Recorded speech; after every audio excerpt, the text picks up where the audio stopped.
waliwo celebrity Sunday, yes, waliwo bakateyamba Sunday. Wow. Oh my God, yeah.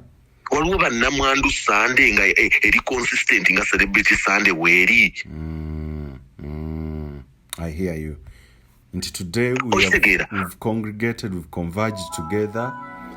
Okubeera nga tukwataganira ffenna awamu okubeera nga tuyamba bakateyamba service ekubyeko ekimu ekyekumi ekiweebwayo byonna tugenda kuwaayo nga tutwala bintu era bakateyamba kabajje ku kituuti wano buli omu ayogere kwata akazindaalo. Oh my God. There should be, we are not saying teeka lya Old Testament Yesu yajja najjawo etteeka eryo, but there should be respect mu church. Waliwo amateeka Bayibuli eno it's a law, it's a guideline, it's a constitution y'abalokole. Yes, you're right, yeah. N'abantu tebakya olaba governor yawera omusajja akyasinza obunene mu music industry. Teyamuwera emyaka 10. Yeah. Is it governor? Yawera chameleon. Yeah, club governor. Emyaka 10. Waliwo mpulira n'okuwulira ndowooza governor toyingiza Sandoz ne bw'oba omunene otya. Oba ekinu. Eyo no tuli ku kiraabu ina amateeka gaayo ne bw'oba ofa otya bakubanga. Waliwo amateeka ga kiraabu. Nga toyingiza kinu, toyingiza Sandoz ne bw'oba oyina amajja gonna ogenda kuddugaza emeeza. Eriyo ne kirabu sebo ebigundi wotutagendera na sebo firearm yonna. Obuntegeera. Nenga mu church sebo ye mundu oyo minister bana ayingire. Chachi betwogera kuwana abantu nga batu mulumbye pastor waffe. Come on. Yes. Lwaki likola mu religion zendala ne bitakole eno kiki ng'ate Katonda y'omu gwe tusinza. Y'omu ffe tutambulanga bwe twagala. Tofaayo ku kyenyambadde gwe fa ku kindi munda. So jangu ne miniyo oyimbe wali akateteebwa akasika. Lwakuba muyimbi amanyi okuyimba. Anti ajja kugamba nti jjira mu miniyo ensonyi zinadda mpola komawe kannabiyimba wajja okutegeeza. Let me tell you, jangu, but what does it mean?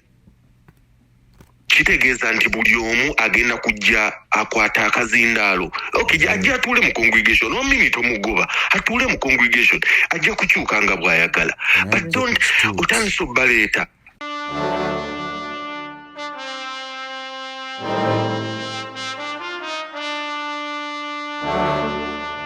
Yes. Siganye. Ka video wakalabye ak'omuyimbi eyabadde wa Pastor Bugembenga. Bwasika ka dress bwati. Ng'ali ku kituuti. Bwasika ka dress. Yes. Wacyogerako emabegaawo. Yes. Thank you. Time enejjeredde. Yes, wacyogerako emabegaawo n'ogaa nti bannenge bino ebyagumu lisanyi ba celebrity n'omuwa akazindaalo mbonzize mbadde zisoma ku Bible ali ku kituuti. Yes. Bino ebintu tukozesa scripture ng'etteeka. Scriptures zino zeziraga etteeka. Tetugambye ate abamu bajjamu bwe baagala nedda Yesu yajjira bamalaaya jjukira malaaya yajja n'amulongoosa essaati emanye engatto biki bwe olongoosa essaati n'amuyisaako enviiri kati Yesu nga yali malaaya. Gundi yali Zaakayo omuwoza ye nga Katonda yamugira bw'ati Yesu era bwe yayagala. No. Abasajja bano bakozesa this okubayamba. Nze nkuzaayo yingiza engatto muzikiti. Olaba ne bwaba president enfunda zazagenda mu muzikiti seba azijjamu naye nga tekyandibadde kyandere kigambo waaye oli fountain of honor, head of state, head of government, naye wa seba azijjamu azireka wali. Mwamala mu bulokole temukyali mateeka. Katikkiro mulabye enfunda eziwera nga ssebo era muzikiti waba agenze ssebo nga tazireka bweru. Neffe waneeno we cannot digest olw'okuba omuntu alina ssente.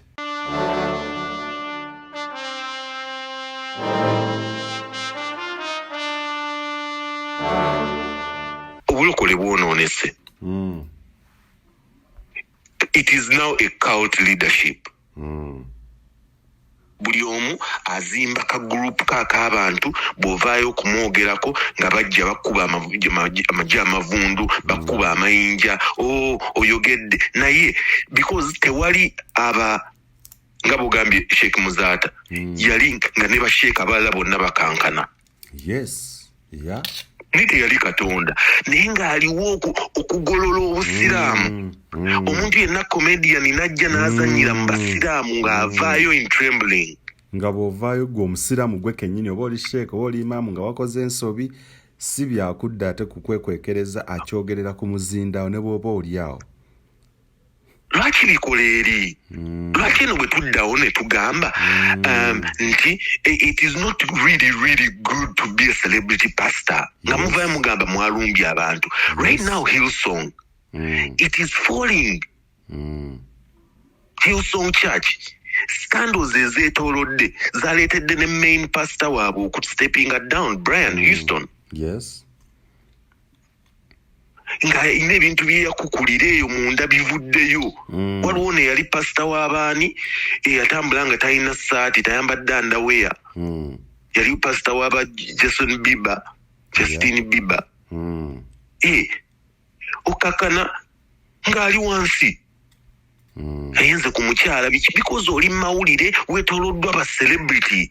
Nenyongera okujjukiza nti gwe eyeetaaga of course abagenda okusiigira langi mu ggwanga Uganda ali mu kibuga Kampala ali eweerwe eggwanga nenga business zo zikolera mu ggwanga Uganda osobola okwekwata banafa ba Ebenezer Painters basanga mu kibuga Kampala era basobola okubeera nga basiiga ekizimbe ky'olangi okwetoolera eggwanga Uganda wonna. Ojja kubeera ng'owuliziganya n'omukulu Lule Joseph ku namba z'essimu ezo okubeera nga mukwatagana bulungi nnyo asiiga ekizimbe kyo langi egenda okusikiriza buli muntu ekuweesa ekitiibwa ekizimbe kikuweesa ekitiibwa olwa appearance saako n'okuwa look oba face ekizimbe ekigenda okuteeka bizinensi yo ku mutindo ogw'ensi yonna beba Ebenezer Painters. Brand Pro Property Services Uganda Limited omukulu Ivan yantegeezezza nti mwabali Dubai yes estate says zolaba buterevu nnyo ziri available osobola okubeera nga naawe alinamu ku ssente bangu yagala yeso genda maaso okukolera emirimu gyo eweeru eggwanga naye mu Dubai n'ensi endala nga UK, USA, saako ne India sofa osobola okubeera nga ofuna ennyumba yes saako n'ebintu ebigwa mu kkowe erya real estate mu ggwanga Uganda osobola ofuna ploti oba ettaka wonaakolera emirimu gyo business oba okulima oba okulunda n'ebirala byonna era ojja kubeera nga obeekwata Brand Property Services Uganda Limited na buli kimu ekyekuusa ku nsonga ez'ettaka ojja kubeera nga obeekwata weetaaga musaveya weetaaga ki buli kalonda yenna agwa mu kowe erya real estate ojja kubeera nga bekwata Brand Property Services Uganda Limited. Yes, buterevu nnyo bali ku mukutu ogwa Uganda ey'enkya n'emikutu gyaffe emirala gye mutugobererako mubale tugoberera n'okutuwa feedback oba obubaka oba response kwebyo bye tubaweereza. Nze muzzukulu wa Gabunga Moses Wamala. Episode ey'olwaleero ndina muganda wange Henry ali mu ggwanga lya United States of America. Tukyali mu episodes yes ez'omunnyo oguweddemu ensa we twatandika of course okubeera nga shining a light saako n'okubeera nga checking checks and balances mu nsonga zino ez'ebyemyoyo it's good okubeera nga tugoberera abakulembeze bonna kuba bakulembeze bava eri Katonda true naye tulina okukozesa obwongo n'amagezi okubeera nga tugoberera abantu bano bannaddiini ku ssemazinga Africa tekikyali kya lugambo ne mu ggwanga Uganda documentaries ezikoleddwa saako testimonies ezibaddewo kunoonyereza investigative pieces mpitirivu ezizikakasa nti ddala kituufu bacontributinga kinene babagatta ettofaali ddene mu kumenyaamenya society okwonoona eggwanga wamu n'okuligatta. So mu ggwanga Uganda bingi ebigenda mu maaso bitulaga nti ddala kituufu bannaddiini they are not up to task. Kye bateekeddwa okukola bandibanga bakivaako dda waliwo abajjanga n'ekigendererwa si kya kubeera nga balyowa myoyo naye nga bali ku byabwe. So yensonga lwaki program zino twagala nnyo tetwagala teka butesi government ku sport and checks and balances, no, naye ne institutions zonna n'abantu bonna ababeera mu ggwanga at least tulabe where we went wrong saako n'ebyo tutakola bulungi. Olwaleero njagala tutegeere era tumanye butereevu nnyo obuvunaanyizibwa bw'abakulembeze ab'enzikiriza. Obuvunaanyizibwa bwabwe bwe buliwa? Obuvunaanyizibwa obwo bakyabuliko? Have they served Katonda, or they are serving people or someone? Have they served to the expectations of the flock? Saako ne expectations ez'ebyo bye tusoma bye tuyigiriziddwa mu bitabo ebitukuvu, oba gwe mulamwa gwaffe ogw'olwaleero mbasaatuulirize tugobere bulungi. Muganda wange Henry, obulamu buli butya? Sooka onnamusize kubatuuliriza tugende mu maaso ssebo. Yesebo obulamu bulungi, mpozi obuweeyo, mpozi n'okulamusa abo bonna abatuwuliriza abateekayo ebirowoozo abawuliriza bonna mu biti ebyenjawulo. Balamusiza. Alright, njagala tugende buterevu mu show ey'olwaleero. Nzikiriza research mungi gw'ozza okola, bingi by'ozza ogoberera, wandibanga na bingi by'osomye. Tutandike ndowooza ku kyo ekibuuzo ekikulu, obuvunaanyizibwa bw'abakulembeze b'enzikiriza oba abasumba oba bannaddiini ku by'ozza ogoberera bwandibadde ki obuvunaanyizibwa obutuufu bwe balina okubeera nga batuukiriza oba nga bakola? Wow, kibuuzo kiri very broad. Kigazi nnyo, naye I think nze bwe mba ntandise okumenya ku bintu ebitonotono. Nsobola kugamba nti abasumba, ekisooka kansooke nzijewo kino nti ekino ekibuuzo ky'obuuziza tekiri nnyo, si kya bonna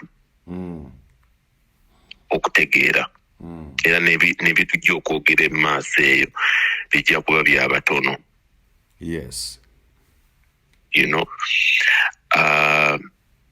Sirina kyaki nze sirina bazadde baye tebalina, sibaweereza ng'omu ku abakola mu komenti awo nti concentrating ku bazadde bange abaweereza, sibaweereza, yawulira bubi.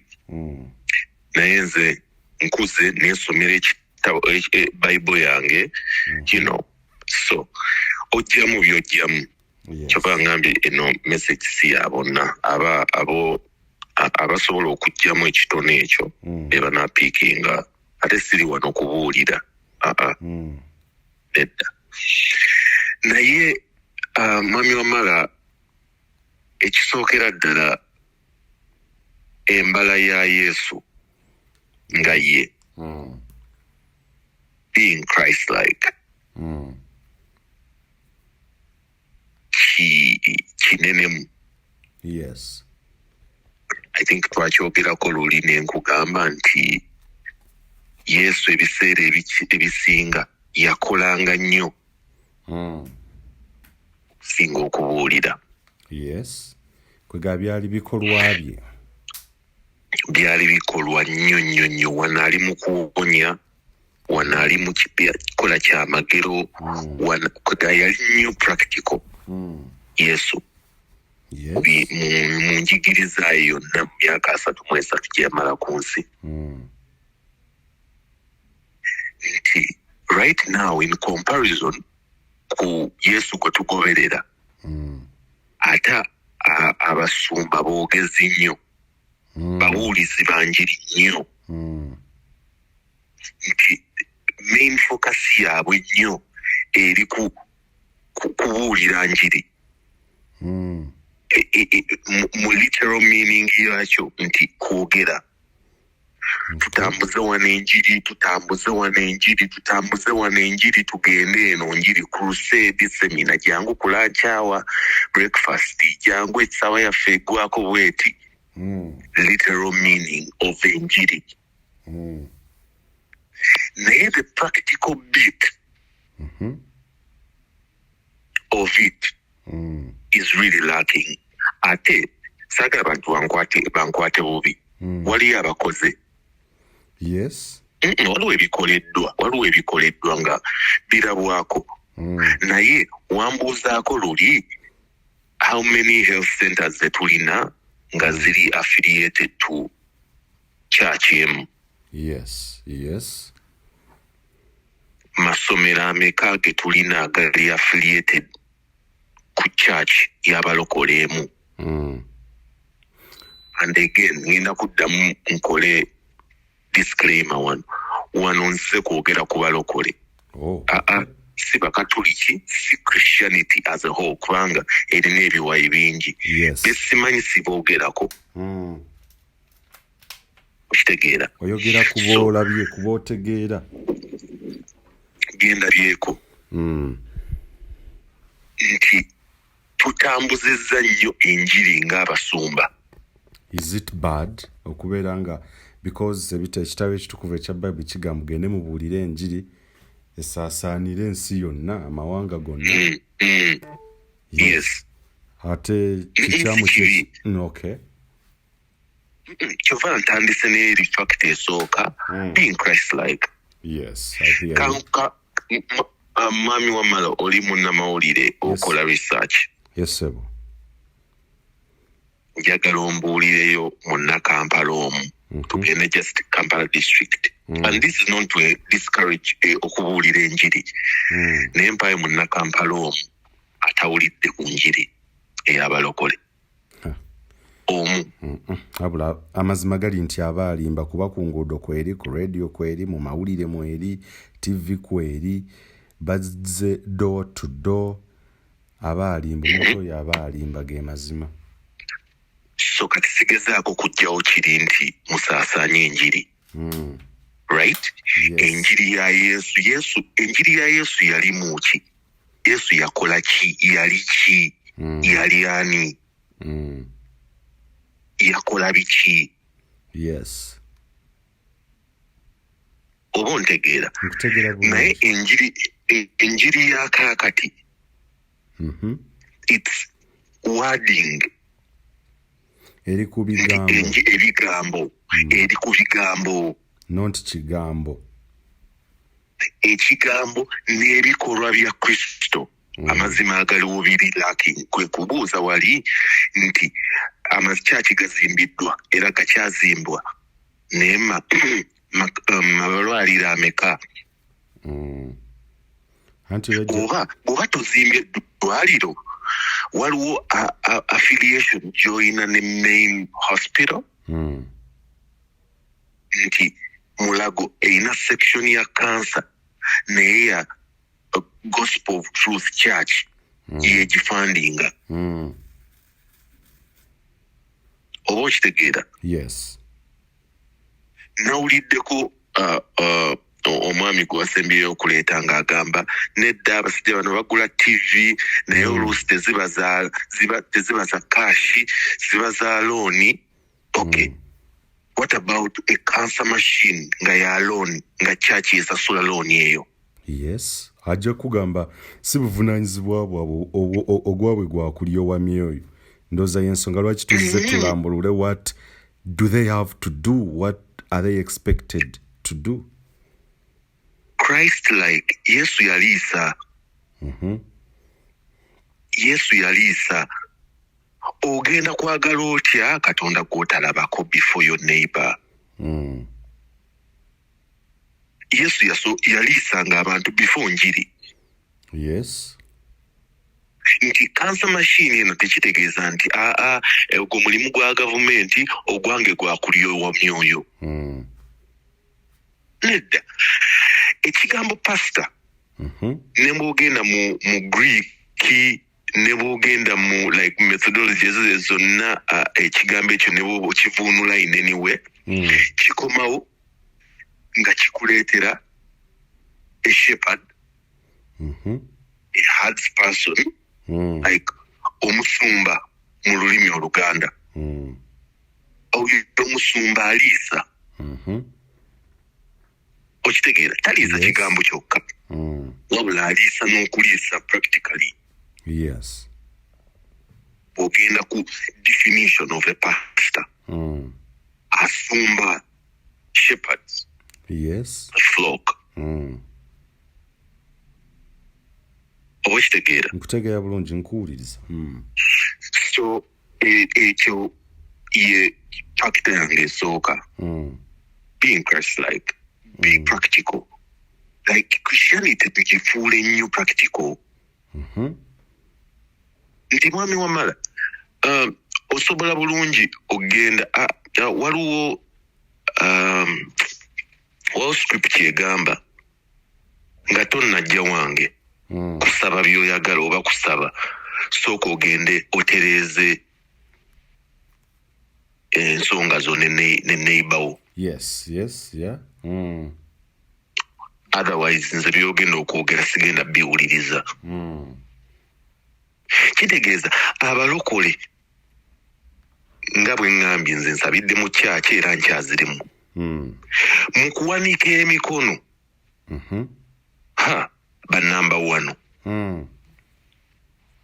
mu kugamba nti situla eddoboozi kati tusabe oba baleese mu kugamba mbu bannange njagala tusiibe nakwana oba baleese bajja bikola. Yes. But if it is consistently giving to a certain cause nti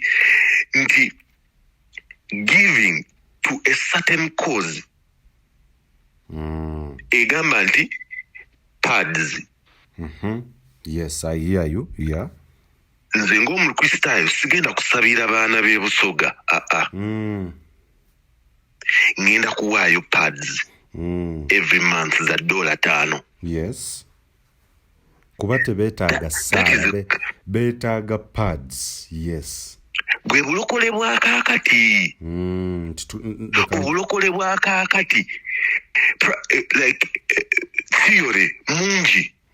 Wanika emikono osabe tusabire abeegundi naye bwe tuteekangawo nti buli mwezi ate sigambye nti bino ebintu tebiriiyo nenze nkuwa general ate naye baba bakikoze Sunday eno is it something ekiri sustainable?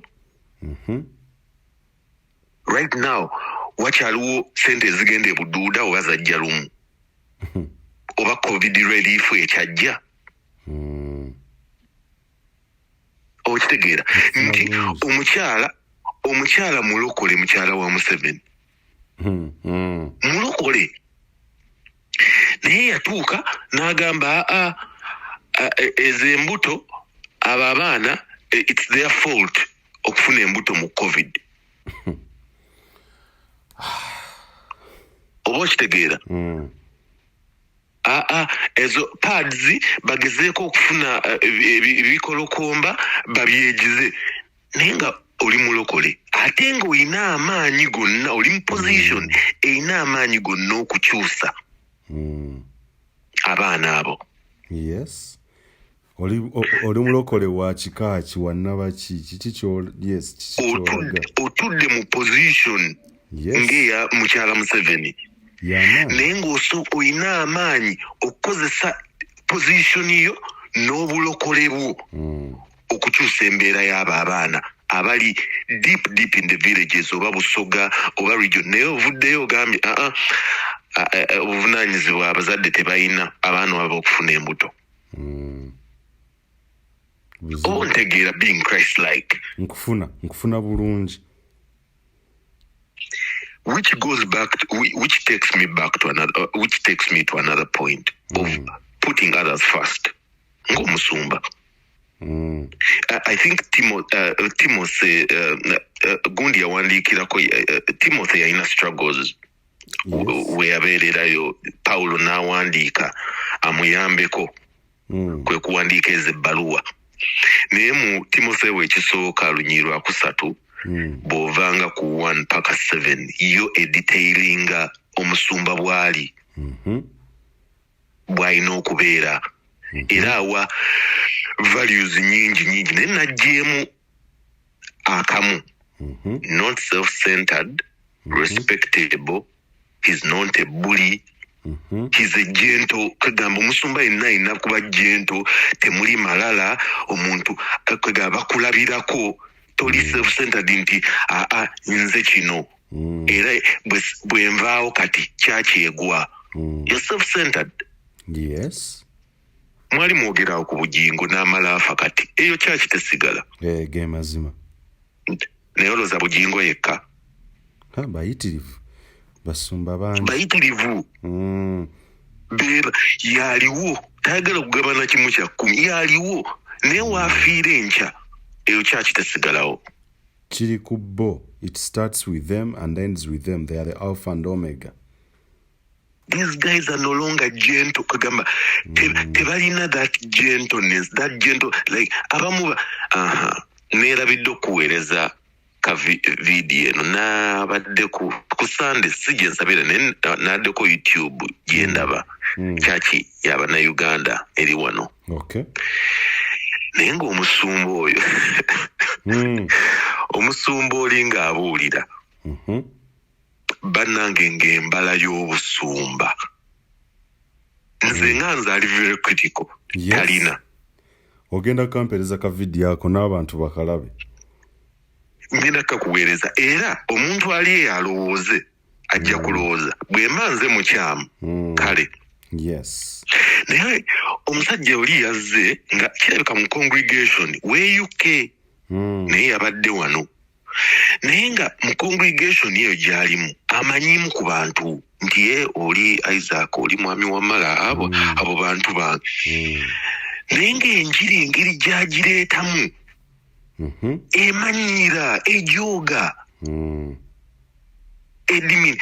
Kankuwe examples. Waliwo yagambye nti kaŋŋambe erinnya Grace.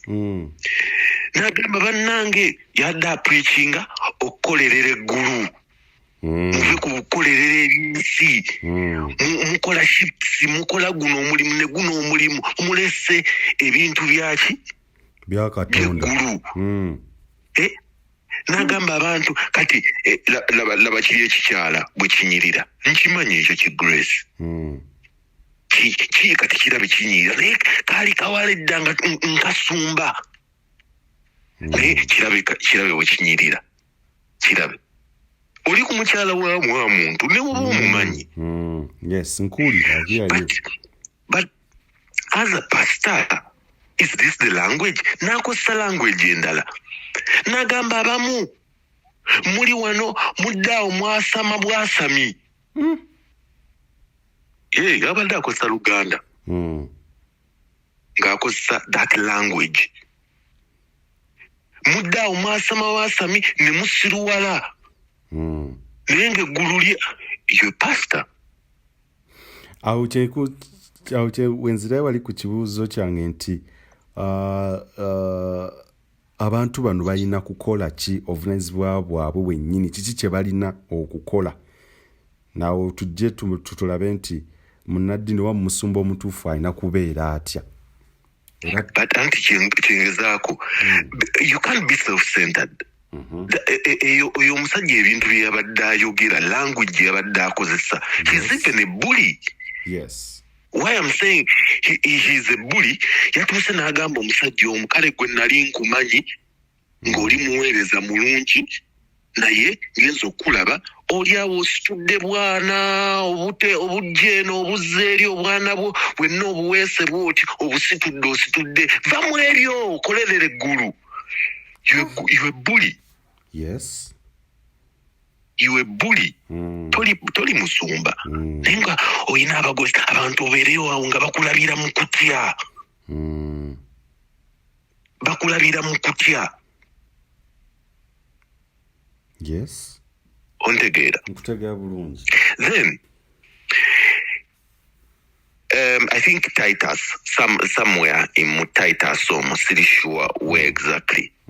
Naye pastor omusumba omulungi abeera steward mu Luganda. yandibadde nga ndowooza era omukuumi oba like steward wandibadde nga omukuumi omuteresa aterekera ekkolero akuuma ekkolero terekera amanaginga God's resources. Yes. Ne flow yako. That means he takes wano yabadde summarizing Titus ngagamba mu Titus he takes responsibility, not ownership. Mwami wamala bantu bameka abalina ownership of amakanisa gaabwe abasumba gali registered mu mannya gaabwe, they own them. Oyo omuntu omugaana otya okufuna abnormal profits mu church. Oba okitegeera kyekireetedde okuba nti abasumba tebakyakola, alina business talina mulimu guli. It's the business gwe mulimu gwalina. Ndi musumba mwafuna. Wabula Pawulo omutume yakyogerako n'agamba nze nkoze era nkyakola, naye si kuba nti sisaanidde kufuna nga bino bye bagamba nedda kyawandiikibwa ekiweebwayo ekimu eky'ekkumi birina okujja mu nnyumba ya Mukama biyambeko. Pawulo agamba actually tekitegeeza nti saayina kubifuna, naye nze nagenda nkole so that I'm an example to you. Okitegeera. Naye kati omuntu akeera ku makya n'akola church kuloza lwaki it is the easiest thing to do now, becoming a pastor. Very easy. Kyangu nnyo, temuli hardship. Keera ku makya n'abagoberezi bo funawo okube ekibaati, people start coming. Ne baba nga Sunday bakuwa $5,000. You still work. But that is their job. Yes. Tebakyakola. Nze nakuwa example y'abapriests abo bafaaza. Bafaaza baasoma ate nga baki. Yes. Bakulembeze mu church. Yes. Neno osanga priest nga he's a professor or he's a lecturer. Obuyigirize. He's a priest. I know obuyigirize. Abamu baleeta argument egamba nti ebintu by'omwoyo tebyetaaga kusoma, obuyigirize kola bitya. Cause I remember way back minister ndoza yali Father Kodo ndoza minister yali wa ethics, I remember okubeera nga baga nti bafune theological training pastors and religious leaders, era abasumba be basinga okukikuba by the way, ne baga nti ebintu eby'emyoyo tebisomwa busomwa. Nesiga nti abakatuliki bavaayo baba protestant nti bangirikani no, neera abasumba be basinga okukola amaloboozi ne bafuna talk shows nga bakikuba mwezi ne gugwa wali bali ku ekyo ne balumba. Bye tulimu anti kati kyova olaba obulokole buli bwe buti right now. Buli wevi. Lwaki tewali control, tewali dimension, church zizimbwa buli kaseera. Kanete bwe kiti Paulo bamusiba mu Roma kwe kuwandiika ebbaluwa gye yawandiikira Abefeso. Right? So while in prison, Ephesians 4:11 now ndoza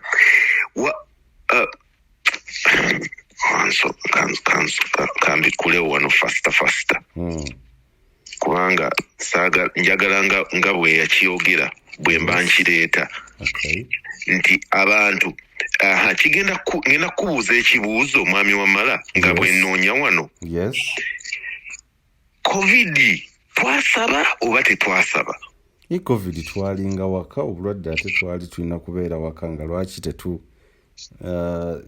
okusaba kwaliwo naye nga kitukuŋŋaanira waka. Omanyi kwe kigenda okuva nti because tufunye misconception ya church kyekitegeeza.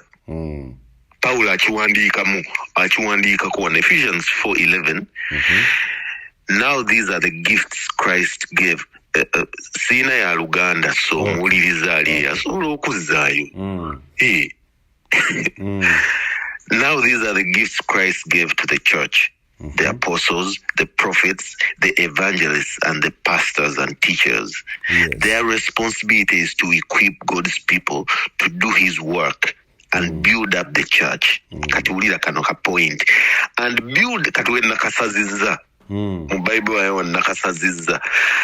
And build up the church, which is the body of Christ. Okay, thank you. Okitegedde? The body of Christ. The church that these guys are meant to build is the body of the flow. Is the body of Christ. Omubiri gwa Kristo ye kanisa. Yes. Right? N'ebiro bino bizimbi kati we twategeera nti omubiri gwa Kristo ye kanisa mu COVID kubanga twali mu nyumba. Naye nga twasigala tunoonya Mukama, twasigala tusaba mu nyumba. Twali twetaaga actual building. Kyova abasajja baalwana nalaba kiganda awo nga yejjeemu sima ayambadde bakusima ebideeya ali mu kwekalakaasa. Really? Nempulira abagamba wulira Wamusumba traits ze balina mu COVID. Bannaye wadde tuli mu COVID waliyo mobile money, teekako ssente eza mobile money ez'ekirabo n'ekimu eky'ekkumi. Oyo musumba. Era buli musajja eyayogera statement eyo mubalabe baaliyo bangi, teeka ssente ku simu mu COVID. Ng'abantu bakolera wa bazijjawa.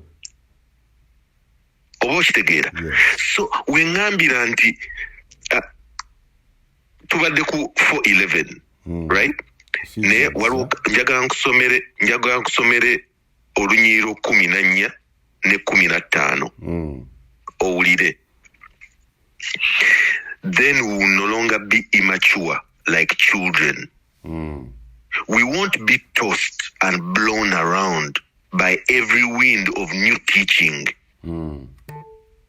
We will not be influenced when people try to trick us with lies. So clever, they sound like the truth. Yes.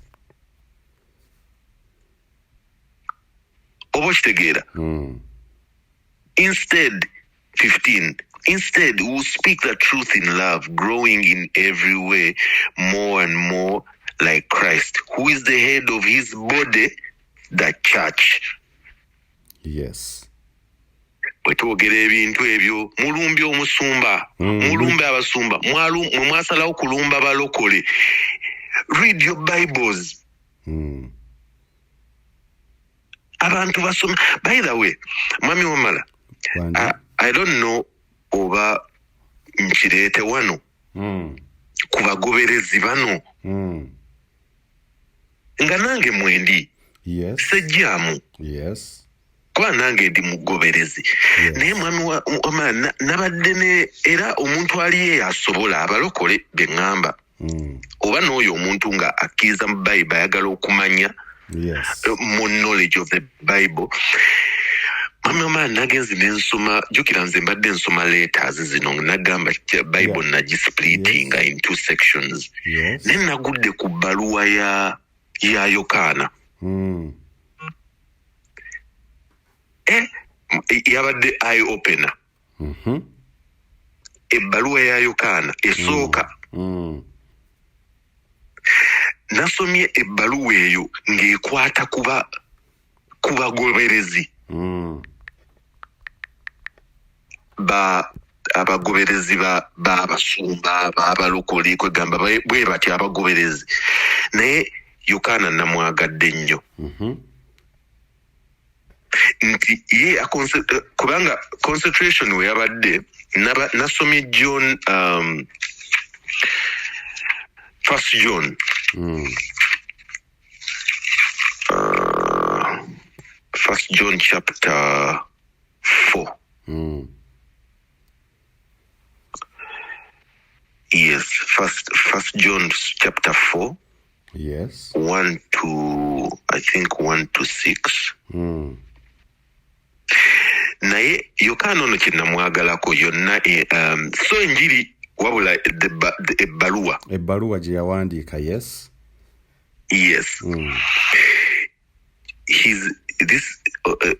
Yokaana alinga yeeraba mu kifaananyi kya grandfather. Era bonna waaba awandiika agamba dear children. Agamba alinga ayogera n'abaana. Yes, addressinga abaana. Addressinga abaana. Yes. Naye nga alinga aba advising nti for example edda mwami wama twaddiranga n'ovuga eggaali n'ota amayembe. Okakkana pu. Yes. Okugulu kunuusi kukutuse oba kugize. Jjajjanga bw'akusanga agamba I thought you knew better. Omanyi nakusomesa in a different way nakubanga omanyi. Yes. Ye Yokaana kyakola mu bbaluwa zino. Ziri bbiri, first ne second. Naye naconcentratinze nnyo ku first John.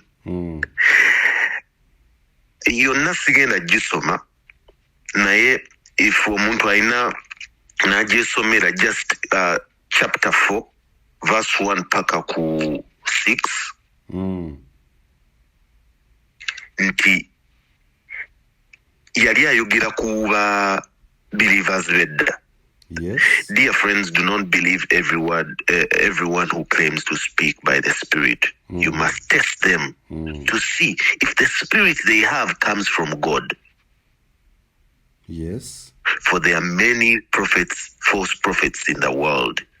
This is how we know if they have the Spirit of God. If a person claims to be a prophet, acknowledges at that time bino biwanvu oyina obudde. Like biwanvu, like how long is it? No, like anyway, it's like Yokaana yali ayogera n'abantu during that time where wewandikire n'ebbaluwa. Ontusoba scripture ne beesomera. Yeah. Okay, that whole scripture I'll just summarize ebintu bye yali akola. Yes. Bye yali ayogerako. Ng'agamba amaloboozi mangi mu nsi eno. Advice ezikwatagana ku Yesu atambula bw'ati, waliwo ezimu nga ziri convincing voices ezitumaking okulowooza nti actually ebintu bye boogerako bituufu. Abantu bangi boogera ku Yesu, abantu bangi boogera ku Katonda ku intaneti, ku masomo yonna gye tulaga ku radio stations, TV stations, buli omu amaloboozi right now mangi. Agoogera kuki? Ku Yesu. Yes. Naye kituleetedde abantu abamu okubanga tuli susceptible. Susceptible kivunulwa kitya? Nti susceptible to these lies. I don't know. Kagamba kyangu nnyo tukwata. We are gullible. Yes.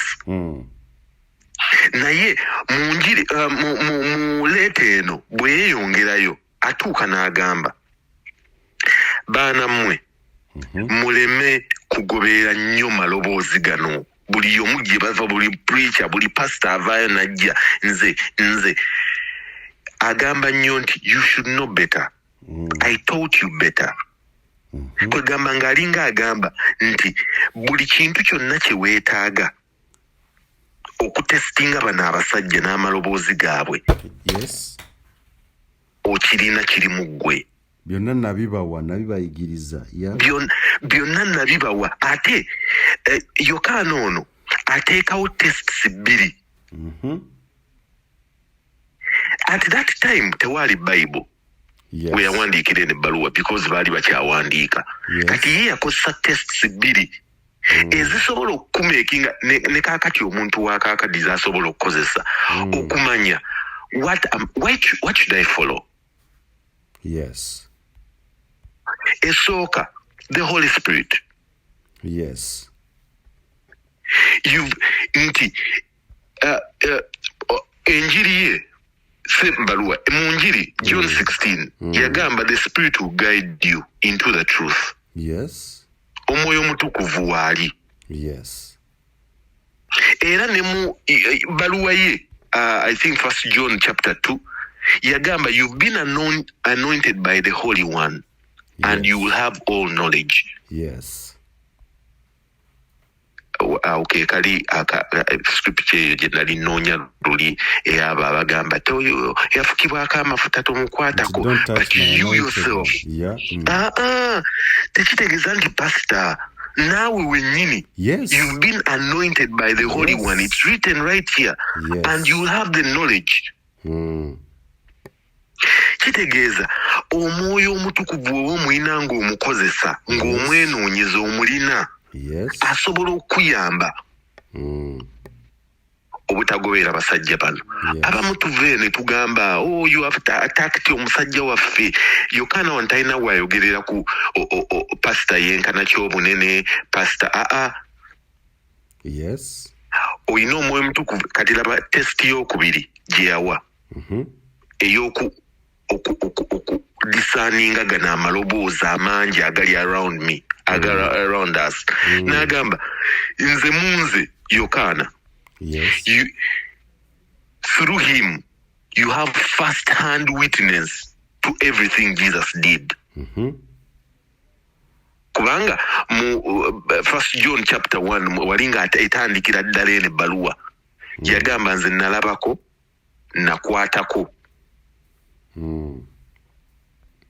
So nange mbibaleetera ng'agamba abantu abo yali awandiikira that time ng'abagamba muwulirize bye mbagamba kubanga nze nakwatako ku Yesu natambulako naye. I heard what he said.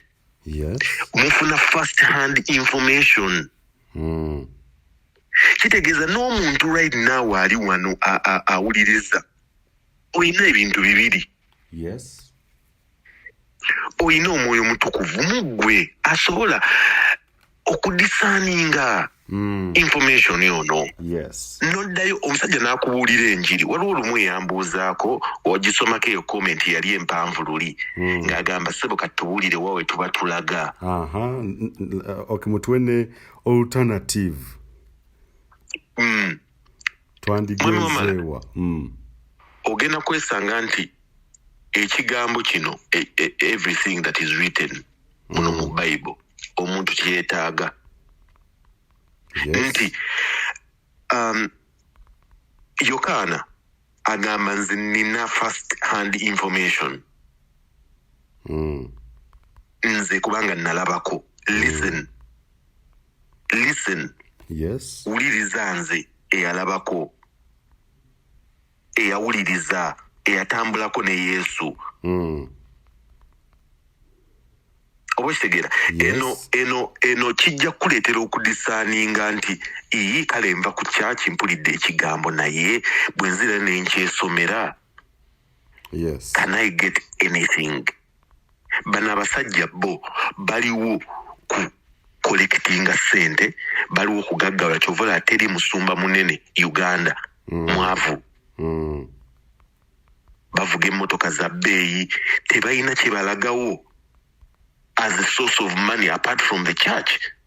Bwe twogerako ng'abantu bavaayo boogera bingi. Bino ebintu byetaaga maturity okudisaninga.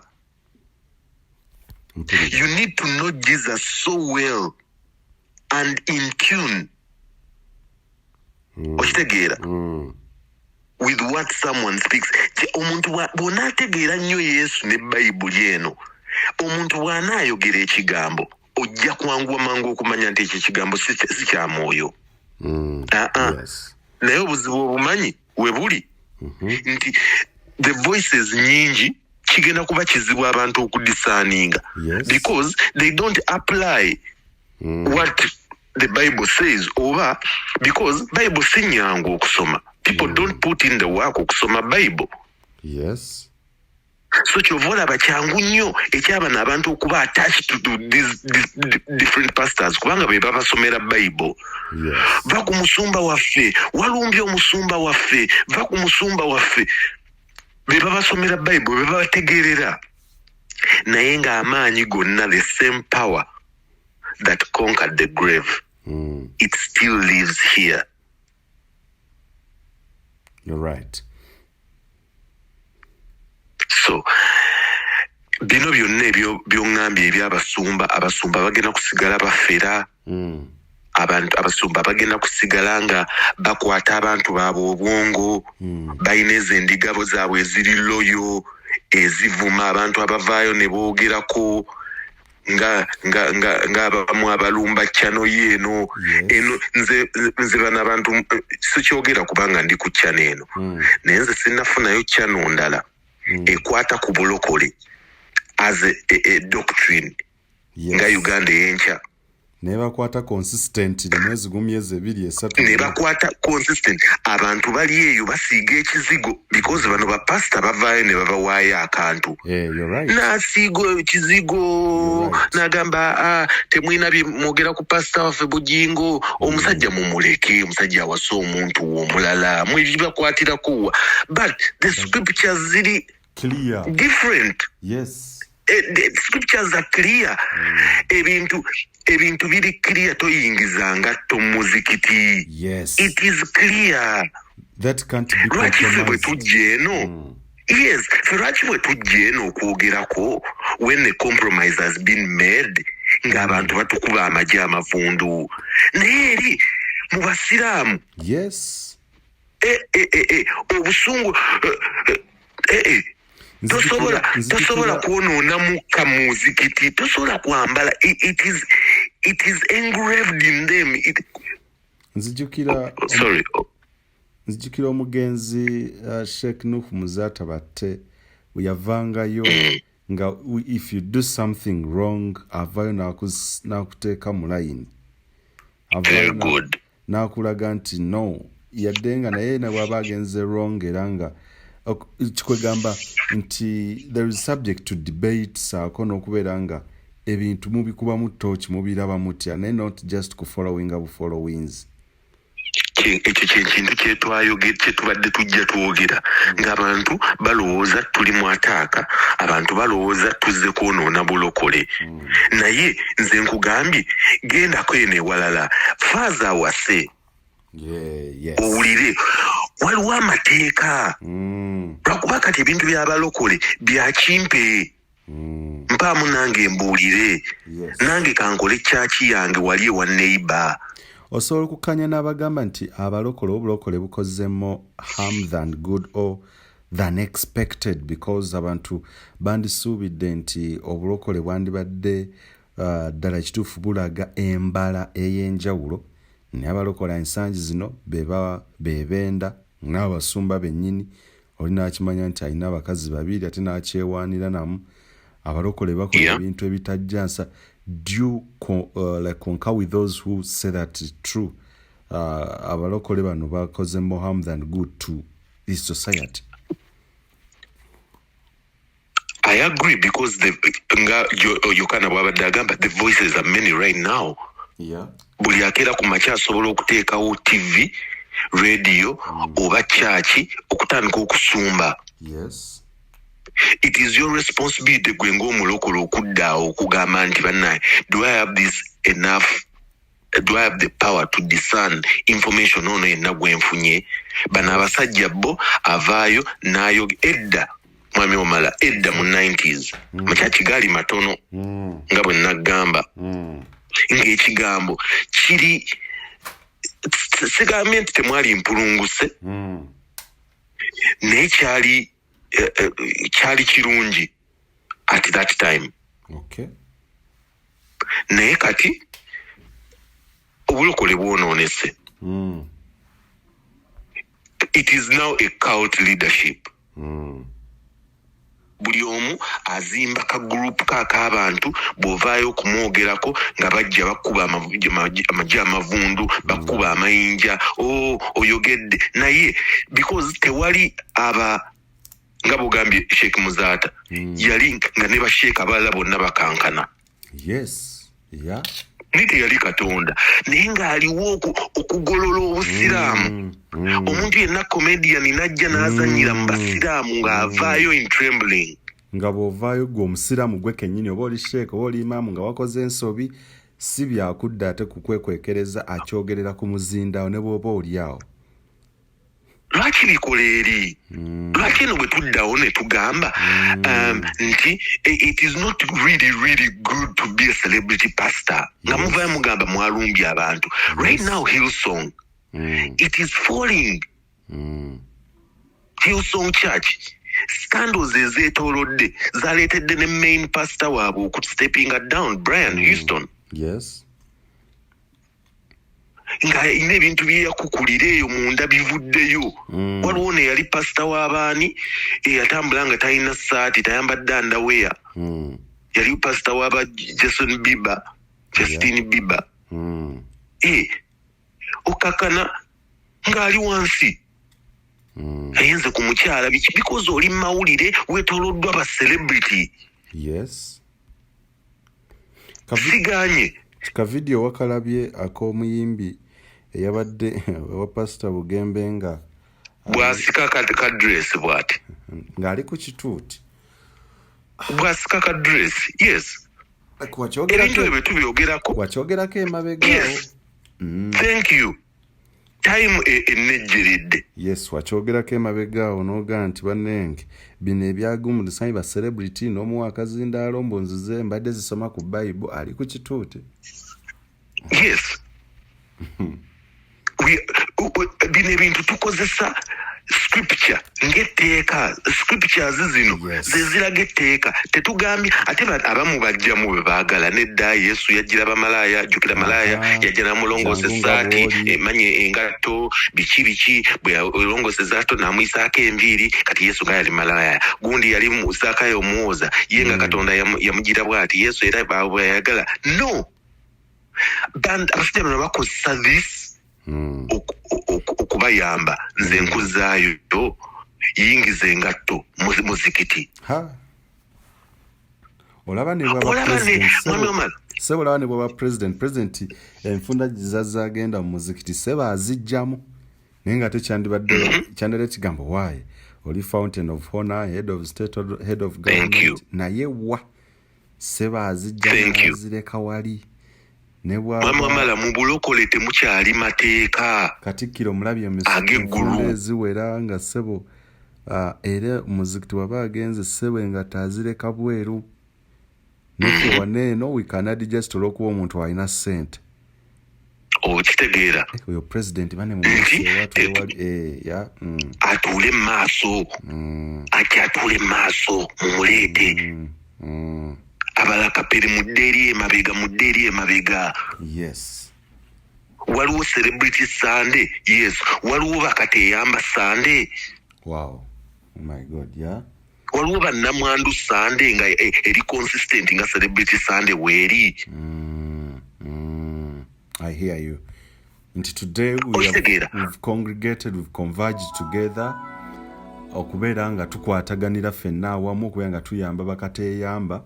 Service ekubyeko ekimu eky'ekkumi ekiweebwayo byonna tugenda kuwaayo nga tutwala bintu kati era bakateeyamba kabajje ku kituuti wano buli omu ayogere kwata akazindaalo. Oh my God. There should be we are not saying etteeka lya Old Testament Yesu yajja n'ajjawo etteeka eryo but there should be respect mu church. Waliwo amateeka Bible eno it's a law, it's a guideline, it's a constitution y'abalokole. Yes, you're right. Yeah. N'abantu tebakya olaba governor yawera omusajja akyasinza obunene mu music industry. Teyamuwera emyaka 10. Yeah. Is it governor? Yawera chameleon. Yeah, club governor. Emyaka 10. Waliwo mpulira n'okuwulira ndowooza governor toyingiza sandals ne bw'oba omunene otya. Oba ekinu. Eyo no tuli ku kiraabu ina amateeka gaayo ne bw'oba ofa otya bakubansi. Waliwo amateeka ga kiraabu. Nga toyingiza kinu, toyingiza sandals ne bw'oba oyina amajja gonna ogenda kuddugaza emmeeza. Eriyo ne kiraabu ssebo ebigundi wotutagendera na ssebo firearm yonna. Obuntegeera. Nenga mu church sebo ye emundu oyo minister bana ayingire. Chachi betwogera ku wana abantu nga batu mulumbye pastor waffe. Come on. Yes. Lwaki bikola mu religions endala ne bitakole eno kiki ng'ate Katonda y'omu gwe tusinza. Y'omu ffe tutambulanga bwe twagala. Tofaayo ku kyenyambadde gwe fa ku kindi munda. So jangu ne miniyo oyimbe wali akateteebwa akasika. Lwakuba muyimbi amanyi okuyimba. Anti ajja kugamba nti jjira mu miniyo ensonyi zinadda mpola komawe kannabiyimba wajja okutegeeza. Let me tell you, jangu, but what does it mean? Kitegeeza nti buli omu agenda kujja akwata akazindaalo. Okay, ajja atuule mu congregation. 1 minute omugoba atuule mu congregation. Ajja kukyuka nga bw'ayagala. But don't otandise obbaleeta. Ku kituuti bali mu kusinza kutendereza. Otandise obbaleeta. Obulokole buweddemu ensa. Tetujja kwenokya n'okulumba balokole. But yeah. Mbamanyi mwami wamala abamanyi mbabaddemu for years tuleeta ebintu kyova laba natandise ne scriptures weeziri ne bano abasajja baziweta to suit their needs. Nga tumaliriza, do you see any pastor, a shepherd, okay, let me in quotes, a shepherd who has or that has consistently guarded and fed the sheep or the flock in Uganda nga nawo ogamba yes according to the scriptures, because bino tusoma ebyawandiikibwa n'omanya nti yes nawe n'obisengeja no synchronizing n'otegeera ebikolwa bye. Do you see this nation having pastors, shepherds, good shepherds? Oyina boolaba n'ogamba nti yes, we have good shepherds in the country. Oba they are unknown, oba tebali known. Okay. Nti kingamba nti batono si bano abanene. Because edda twawuliranga abo abasajja omusajja bamuyita sikyamuwulira ennaku zino simanyi gye yadde oba akyaliyo pasita si Mutebi erinnya linvuddemu ate fesi njiraba Erwani Mutebi.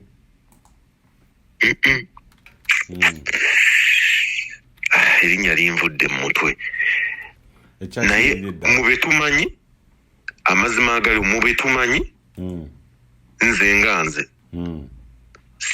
siina gwe ndaba kubanga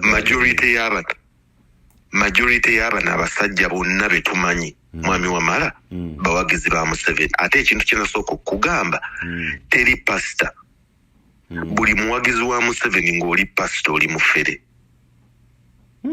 Ekyo nakyogera luliira sikimenyamu. Buli muwagizi wa Museveni buli pastor ng'oli muwagizi wa Museveni oli mufere. Okuwagira omukulembeze w'eggwanga kibi kyafuuka kibi. Why? Because tosobola kuvaayo kumunenya. Yes, yeah. Fenna tukimanyi nti he's past due. Yeah, you're right. Right? It is true. Yeah. Tosobola kuvaayo n'oyogera ku November killings ezaaliwo. Yes, mu 2020. You're right. Ng'oli muwagizi wa Museveni. Tosobola kwogera ku mabaati ne corruption. Yes. Egenda mu maaso mu Uganda. You're right. I hear you. Yes. Era bw'obaayo mpeereza kalingi. Ng'oba ompadde obuzibu. Pasita gundi yayogedde bw'ati ku gavumenti. Mu bana abayita abanene abo betumanyi.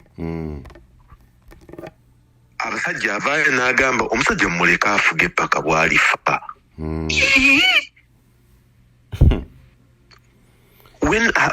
Oyo omuntu alina endowooza bw'etyo agenda kuvaayo ddi anenye enkola ya gavumenti bintu byekola right now. ffenna bye tumanyi ekitta abantu ebigenda mu maaso amasasi agagenda mu maaso bafaaza be bavaayo ne ba reverandi ogenda okulaba waliwo reverandi yabadde ewantu ng'ayogera ku kitta abantu amasasi na biki ebigenda mu maaso injustices ezigenda mu maaso bw'oba oli muwagizi wa Museveni you can't talk about these things and they don't. Ndowooza n'abasiraamu bakikolera ddala mu juma nga katugeze ku idi biki emikolo emirala gyonna egy'abasiraamu ndowooza omulangira Kasim Nakibinge ne bayimamu abalala babikola nnyo even ne bakozesa na social media ne bakozesa TikTok.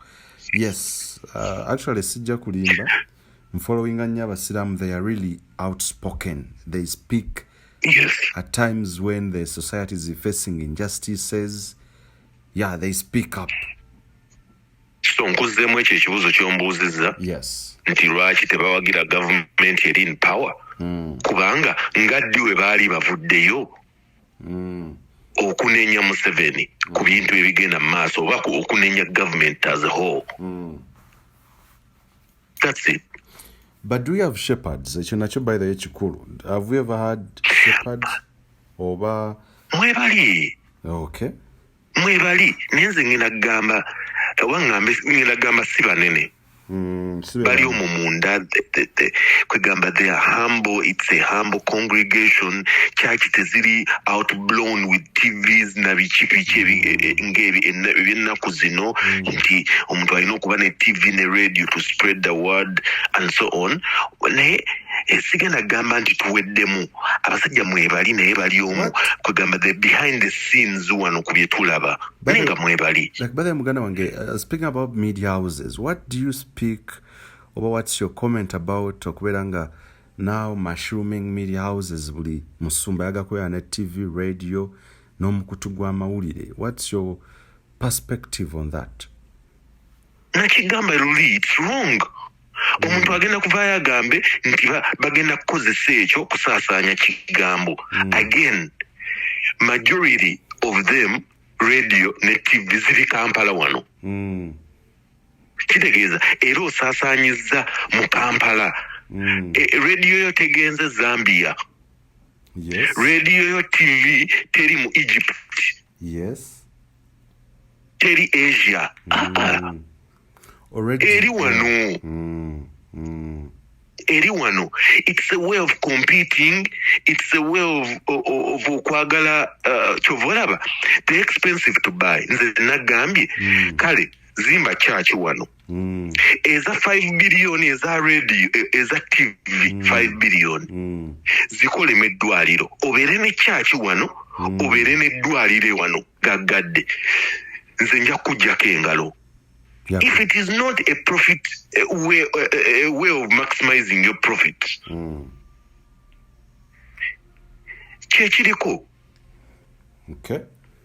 Nze nakubuuza luli, what's the essence of a church of a TV? What is the essence of a TV? Nga wandibadde oddira mutundu awo n'oteekawo eddwaliro, and I'll say it again, mutundu. Yes.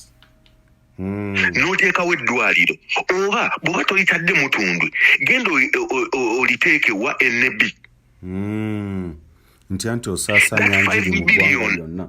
Yes, that 5 billion omanye abantu b'ogenda omuntu tasagala aveeyo aŋŋambe no bino nkozesa facts. Yes. Be Christ like. Yes. Sooka ono omuntu wa wansi sooka oteekewo ekintu nti 5 billion ezo ogenda dikola ddwaliro ly'abaana oba nabakyala. Because liteekewaawo health sector abantu bonna abasaba, there are those who are having cancer, there are those who are having ailments ez'enjawulo, there are those having. Yes, we believe God. And they can't afford it. Yes, we believe God works. Era tukkiriza Katonda awonya akola ate naye still there are things era bye tulina okwogerako. Katonda tagenda kuwonya mulwadde wa kansa ng'osabira musabire, tagenda kuwonya muntu ali malnourished oba muntu ali ku malnutrition through prayers. Eriyo abalwadde sikose, eriyo abalwadde asthma. Yes, God works and awonya tufena tukikiriza naye era tukkiriza nti nga naffe bwe twefaako. And this is the practical part of Christianity. Yes. This is the practical part of Christianity.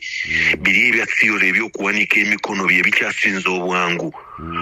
Muwanike emikono directing masindi mu busoga abaana abalwadde envunza abaana abo abatasobola ku affordinga pads abaana abatasobola kusoma because of ennaku zo period pains abaana abo muwanike tubasindikire saala mukama akole. Very easy ate babikola. Yes. Goloze eddwaliro oba essomero lya 5 billion mu busoga. Tugende mu busoga 5 billion. Oh my God, that's a mega nga ssomero ly'abaana nga ly'abaana e busoga. Wow. Ng'olinawo wali ebintu ebigenda okuleetera okuba nti goloza lwaki wano mu America for example muwulira charities. Naye okimanyi nti it's actually an obligation eya celebrity okuteekawo charity foundation. Yes. Tolowooza nti bagaba bugabi. Era accountant we akugamba n'agamba for our taxes okuyambako ku misolo gyaffe we need to give to charity. Oluusi tebakikola lwa mitima, waliwo abakikola olw'emitima naye now it is a part of a tax issue nti toyagala IRS ekugire. Tulina okugamba nti ku miliyoni 2 ze twakoze omwaka guno 2 gagenze mu charities ez'enjawulo oba charity yaffe. Yes. Which the whole gundi ejja kusanyuka naye it is now an obligation. You're obligated to commit to any charity. Mwa celebrity.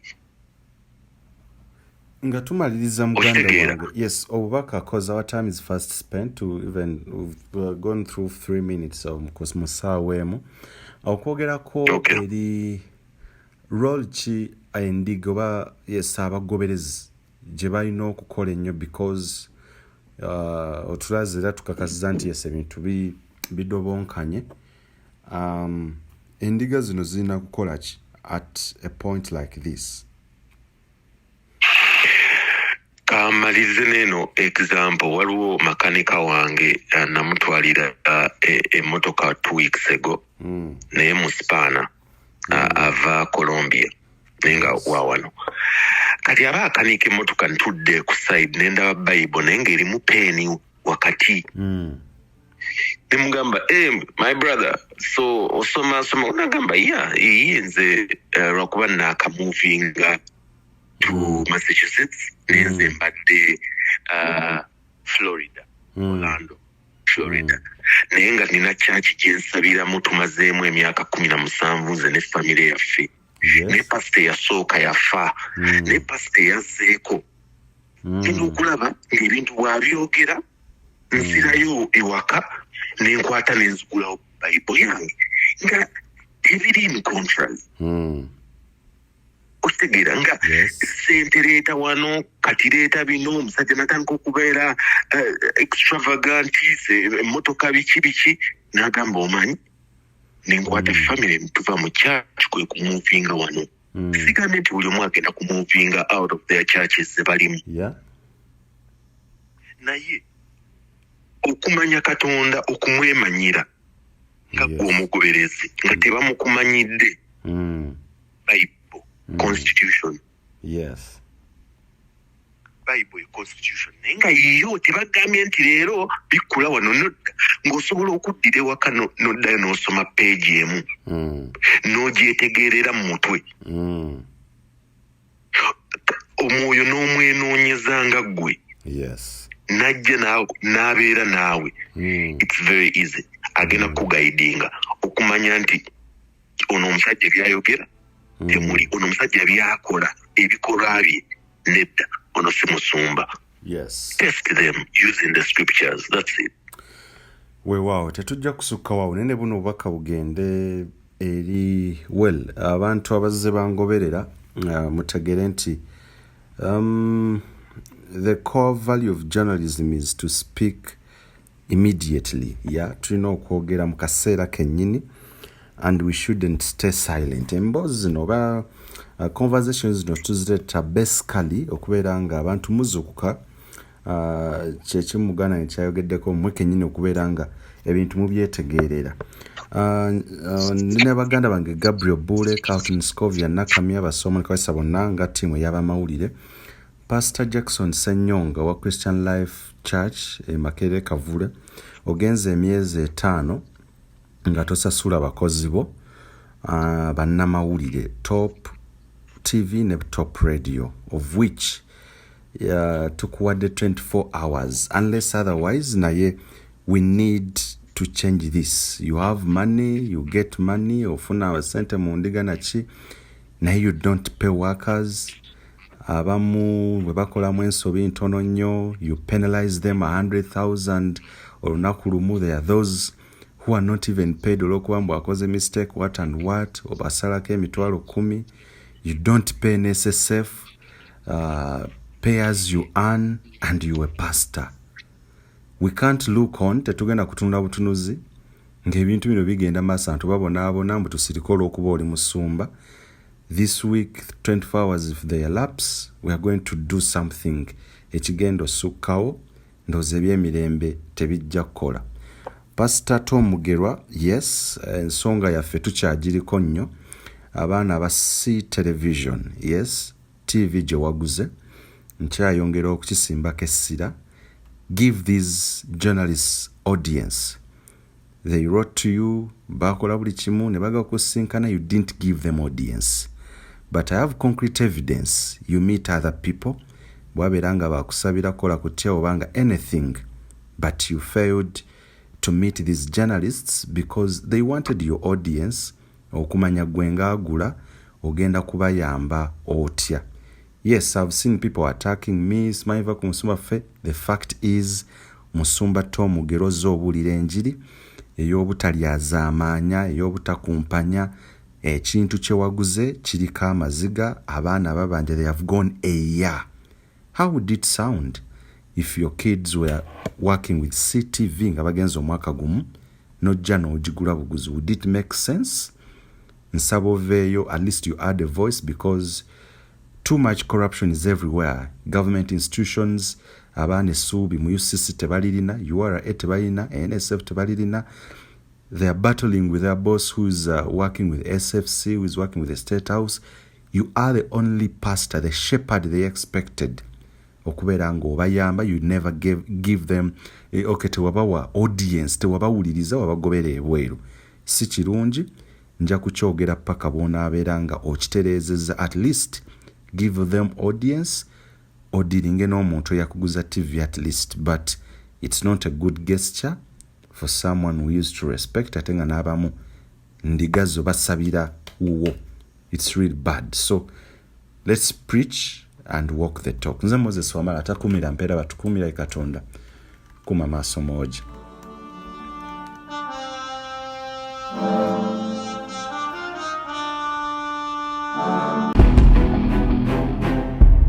Uganda y'enkya